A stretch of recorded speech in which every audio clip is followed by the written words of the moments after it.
नमस्कार। प्रादेशिक समाचार के साथ मैं पूनम किरकेट्टा। पहले मुख्य समाचार। जेईई एडवांस्ड का परिणाम घोषित। धनबाद की अनुष्का को 177वां जबकि रांची के दयाल पांडे को 259वां स्थान हासिल हुआ। राज्य में कोविड-19 का रिकवरी रेट 86% से ज्यादा। सक्रिय मरीजों की संख्या 10,936।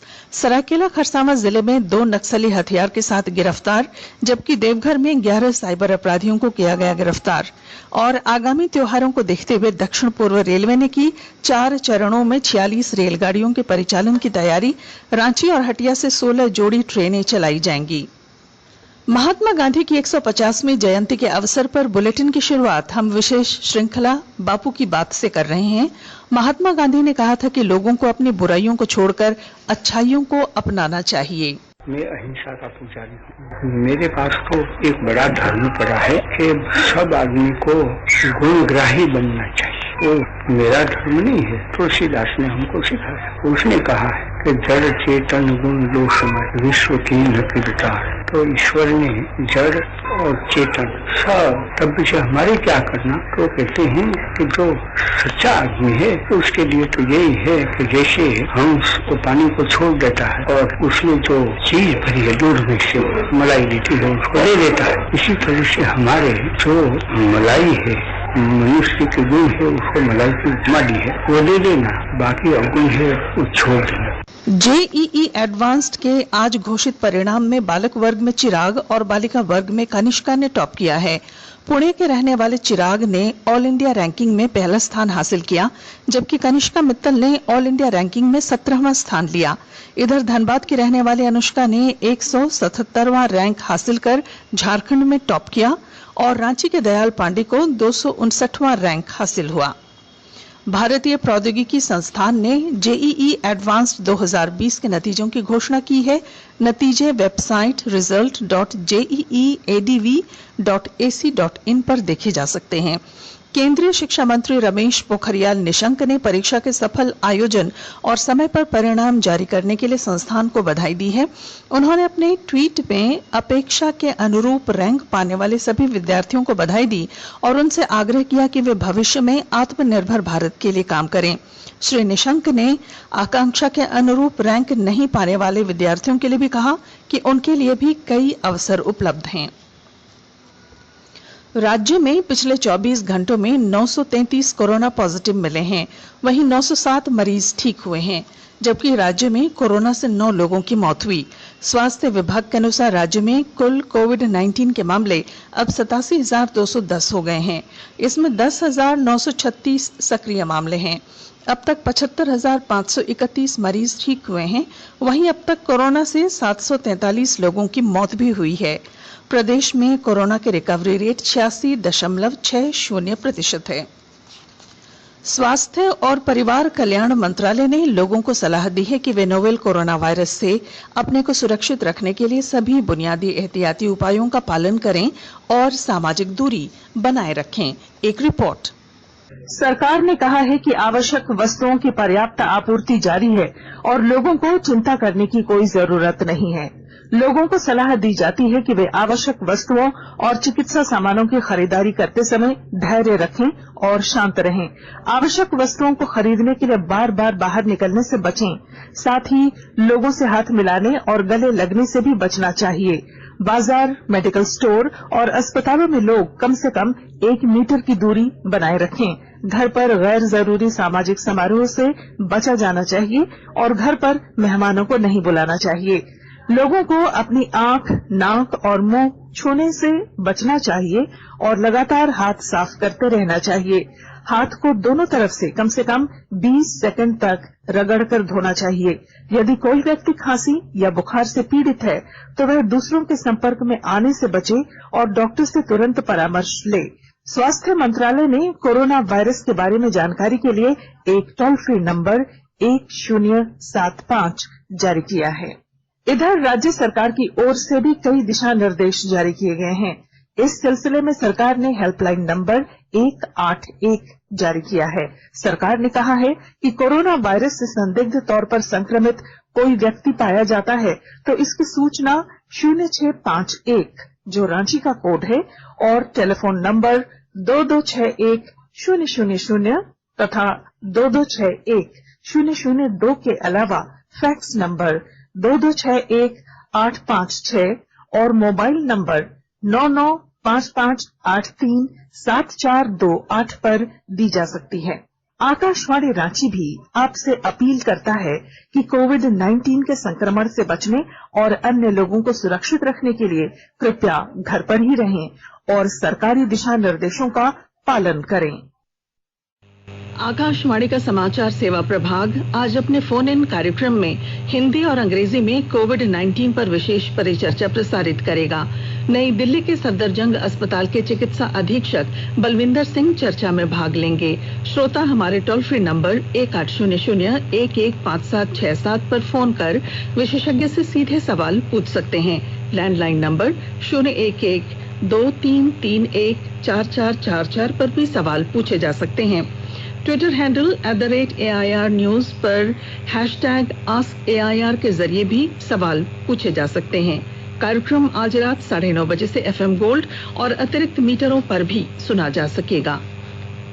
बेरमो विधानसभा उपचुनाव शांति और सौहार्दपूर्ण वातावरण में संपन्न कराने के लिए बोकारो पुलिस और प्रशासन ने बैठक की। मतदान के दौरान विधि व्यवस्था चुस्त दुरुस्त रखने के लिए उपायुक्त राजेश सिंह और पुलिस अधीक्षक चंदन कुमार झा ने बेरमो SDO के कार्यालय में बैठक की। इस दौरान नक्सल प्रभावित क्षेत्र के मतदान केंद्रों में अर्ध सैन्य बल तैनात करने की रणनीति बनाई गई। साथ ही अर्ध सैन्य बल और जिला पुलिस के संयुक्त रूप से नक्सलियों के खिलाफ सघन सर्च अभियान चलाने का भी निर्णय लिया गया। उपायुक्त राजेश सिंह ने बताया कि बेरमो विधानसभा के समस्त प्रशासनिक और पुलिस अधिकारियों के साथ बैठक कर शांति और सौहार्दपूर्ण चुनाव संपन्न कराने के लिए विचार विमर्श किया गया है। उत्तर प्रदेश के हाथरस की घटना में पीड़िता और पीड़ित परिवार को न्याय दिलाने की मांग को लेकर आज रांची के मोरहाबादी मैदान स्थित बापू वाटिका के निकट राष्ट्रपिता महात्मा गांधी की प्रतिमा के समक्ष अखिल भारतीय कांग्रेस कमेटी के प्रदेश अध्यक्ष डॉक्टर रामेश्वर उरांव के नेतृत्व में मौन सत्याग्रह किया गया।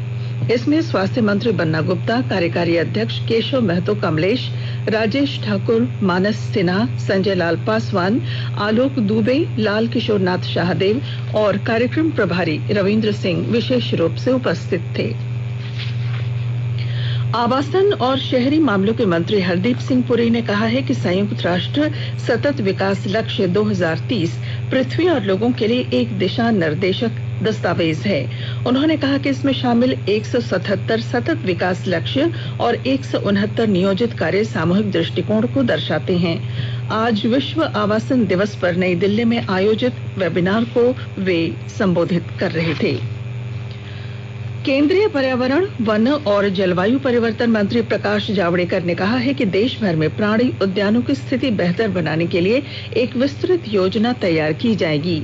उन्होंने कहा कि इसके लिए बजट आवंटन बढ़ाया जाएगा ताकि चिड़ियाघर देखने जाने वाले लोगों के अनुभव बेहतर हो सकें। श्री जावड़ेकर ने वन्य जीव सप्ताह 2020 में वर्चुअल माध्यम से भाग लेते हुए बच्चों के साथ बातचीत की और प्राणी मित्र पुरस्कार प्रदान किए। आकाशवाणी के ताजा तरीन समाचारों के लिए आप हमारी वेबसाइट newsonair.com पर लॉग ऑन कर सकते हैं। ताजा समाचार Twitter handle @AIR News Alerts और Facebook page all India radio news पर भी उपलब्ध हैं। आप प्रादेशिक समाचार एकांश के ट्विटर हैंडल @AIR News_Ranchi और Facebook page AIR News Ranchi के अलावा YouTube channel regional news unit Ranchi पर भी हमारे बुलेटिन सुन सकते हैं। पुलिस महानिदेशक के निर्देश पर नक्सलियों के खिलाफ चलाए जा रहे राज्यव्यापी अभियान में सरायकेला खरसावां पुलिस को बड़ी सफलता मिली है। गुप्त सूचना के आधार पर चांडिल इलाके से होकर गुजरने वाले NH-33 पर उरमाल के समीप एक ऑटो में बैठकर जा रहे 2 नक्सलियों को पुलिस ने गिरफ्तार किया है। उनके पास से एक कार्बाइन, एक देसी कट्टा, 4 mm की जिंदा कारतूस, 314 बोर की गोली और 2 मोबाइल बरामद किए गए हैं। पुलिस ने दोनों को हिरासत में लेने के साथ ही ऑटो भी जब्त कर लिया है। पुलिस के समक्ष दोनों ने कई नक्सली घटनाओं में अपनी संलिप्तता स्वीकार की है।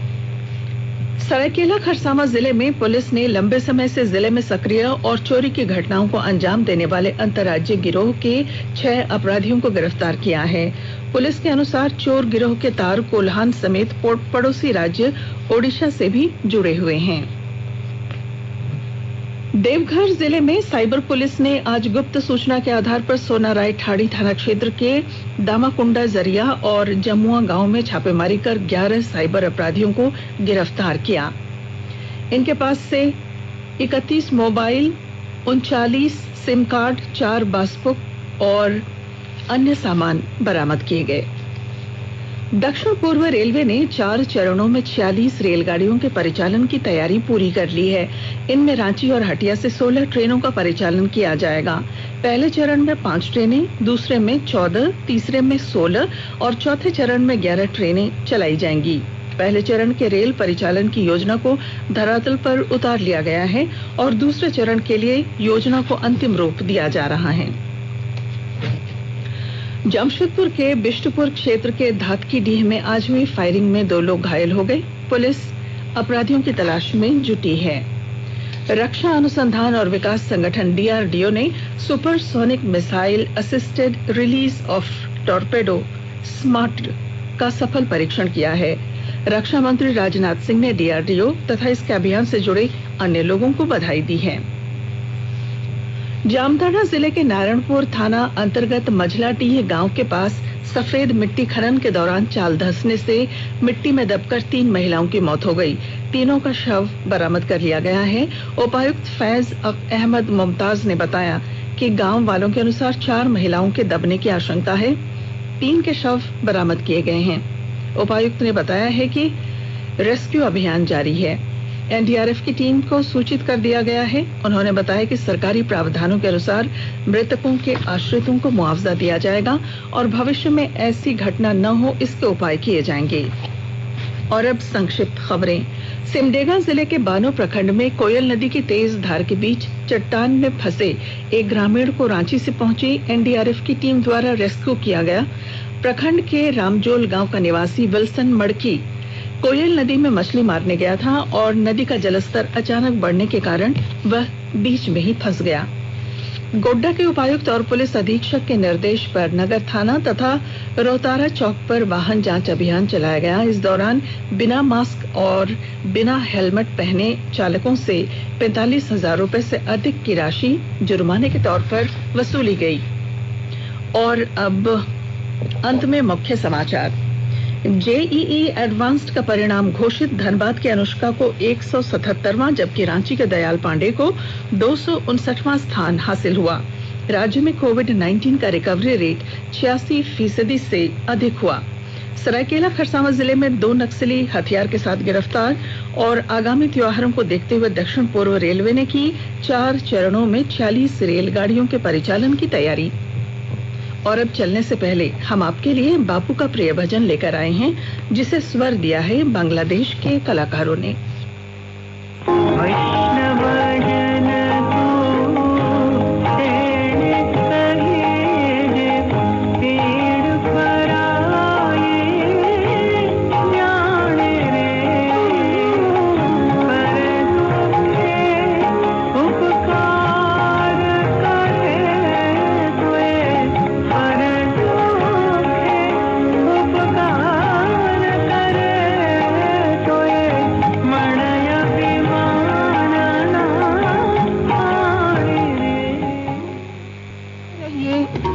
रहिए और सुनते रहिए आकाशवाणी।